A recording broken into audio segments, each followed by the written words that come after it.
Hey, this is Sean. So I wanted to talk about San Francisco and the Bay Area in this video because I moved here exactly 2 years ago and I'm actually leaving this apartment because the lease is ending and this is probably one of the last time you're going to see this view. So I moved here from New York City in 2021. I'll try my best to cover things like career opportunities, lifestyles, and what sort of things you would expect if you moved here from elsewhere in the United States or from the world. My favorite thing about SF is its startup culture. There are plenty of startups here in San Francisco. They're based in downtown. They're based in SoMa, which is south of Market Street. They're in Hayes Valley. And there are a ton of startups around the Stanford University area in Palo Alto, as well as in the South Bay. But South Bay, I guess, is more about large tech companies like Google, Facebook, Amazon. But in San Francisco, there's definitely a lot of like a young vibe, or there's a lot more, energy in startups community. And then oftentimes there are tons of international events or just tech events for San Francisco. And a lot of people from the South Bay would drive all the way up to SF to attend those events. So if you're based in San Francisco, then you have a great opportunity to join those events. For example, previously I attended this event organized by Stripe, and we met the Stripe co-founders as well as Sam Altman, who was invited as a guest. The number of experts that sort of try to weigh in about why this is just statistical prediction, there's no intelligence, there's nothing useful here versus like the experience of people who use these models. I say the experts are clearly in the wrong in some important sense, and you can safely just like ignore all of their Twitter hyperventilation. I'm not speaking about anyone in particular. So many people in particular. But in the same way, like you can say, well, this isn't really emergent behavior; it's a measurement error. If it's doing something new and useful, that is emergent behavior in the sense that I think like utility is the figure of merit here.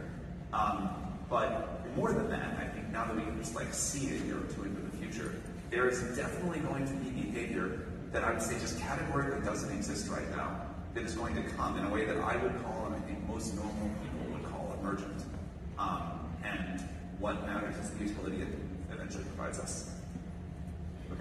Sam, thank you so much. Thank you. And I guess a lot of people went to that event because they feel like they could see Sam Altman in person, and Sam was having like a private interview in front of everybody by the Stripe co-founder. So that was a big win if you're based here, because these events are pretty much accessible to everybody. You have to buy a ticket, or sometimes when these kind of events do not sell their tickets to everybody, they just share promotion code, and people spread these promotion code on LinkedIn or elsewhere, and you can always find some way to get into those events. But being based in SF means that you have access to these kind of opportunities. And these kind of events actually also attract so many different type of people who are interested in tech, in innovation, or in startups, as well as a lot of people who currently work in big tech like Google, Facebook. So you get to meet these people and network with them. These are great opportunities for you to potentially find like-minded people, or look for co-founders, or just look for referrals to the companies that you like. So that's definitely something that San Francisco has to offer that I guess elsewhere in the world do not have this kind of privileges, or at least do not have this kind of wide range of opportunities. So this is awesome. And I think a lot of the time the innovation is related to universities or higher education as well. In San Francisco or around the Bay Area, there's Berkeley, there's Stanford, and there's a lot of other great schools that just support these kind of technological innovations. So if you're interested in still continuing your education, or stay close to the EDU community, stay close to the students, or sometimes even maybe like sneaking for a lecture, this is the place for you to do that. Whereas I remember back in New York, I did attend some startup events or university events, but they are usually at a much smaller scale, and people fly from New York to California to San Francisco for this. So this is something that you will get if you move here. And another thing which people criticize a lot is that there's only tech bros or tech cis in California, in Northern California, in San Francisco. And that's kind of true, because a lot of times you probably hear people pitching in a cafe in Palo Alto, or you hear people just talk about large companies, what kind of thing they do at these tech companies at a restaurant. And this is very, very common in San Francisco Bay Area because of the fact that here it's just a cluster of all these tech giants, and they provide services for billions and billions of people. So in order to do that, they hire pretty much the entire state for supporting these tech industries. So you definitely feel there's kind of a lot more homogeneity in this community compared to New York. Because in New York, I remember we met like artists, we met like musicians, stand-up comedians when we went to parties or when we went to people's gallery events, exhibitions. Whereas in SF, maybe I just didn't get to know this group of communities, but I definitely felt like there's less about that here. It's kind of in a bubble of tech. If you really like that, like myself, then yes, you're gonna enjoy a lot, but you get bored sometimes because people only talk about these kind of things sometimes. So yeah, it's a personal choice. The biggest difference, I guess, is the climate compared to New York City, because in New York, winter is a little bit unbearable for me because I don't really like extreme cold. If it's below minus 20 degrees Celsius, that's too much for me. I still cannot convert from Celsius to Fahrenheit, but I'll just use Celsius. And yeah, so in San Francisco or California, you probably feel like there's a lot of sunlight, and especially you're living in the South Bay, like south of Palo Alto, from Stanford University all the way down to San Jose, that area, you will see sunlight most of the time.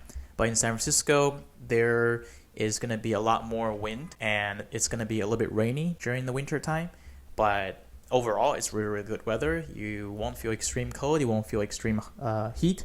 But if you do like summer, San Francisco is probably going to give you the least experience here, because the temperature here is mostly going to be around 15 to 20 degrees Celsius. If you really prefer like a 30 degrees Celsius kind of summer, this is probably not your place. But overall, the climate is really livable, so I would recommend that.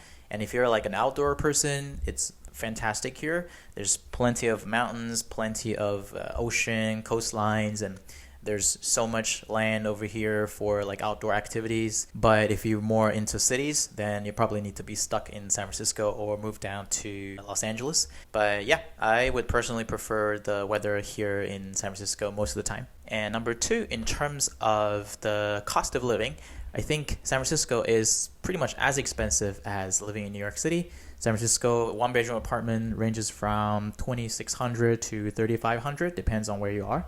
And a lot of the buildings are actually really, really old because of like all the Victorian style houses or condos. They were built maybe like 100 years ago. So if you don't like old houses, you have to move to downtown or places like Rincon Hill or Mission Bay or Civic Center, where there are more modern skyscraper, luxurious apartments, but the price is going to be a lot higher.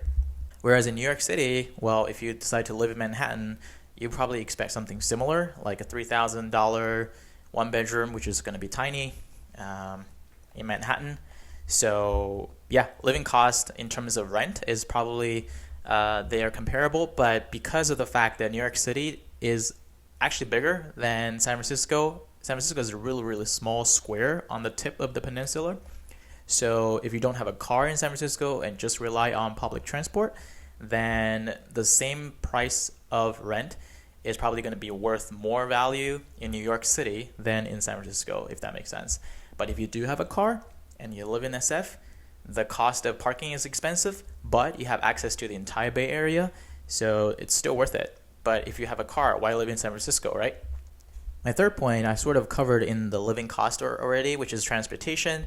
New York City is a place not for you to drive, but it's a place for subway. So back then, I remember we oftentimes just stay up really late out there. We went to K-Town for barbecues or karaoke, or we went to Flushing for some events, and we went to Brooklyn for music events. But in SF, most of the time, you do not have the option to use public transport at night. And if you drive a car and you're drunk, it's pretty dangerous.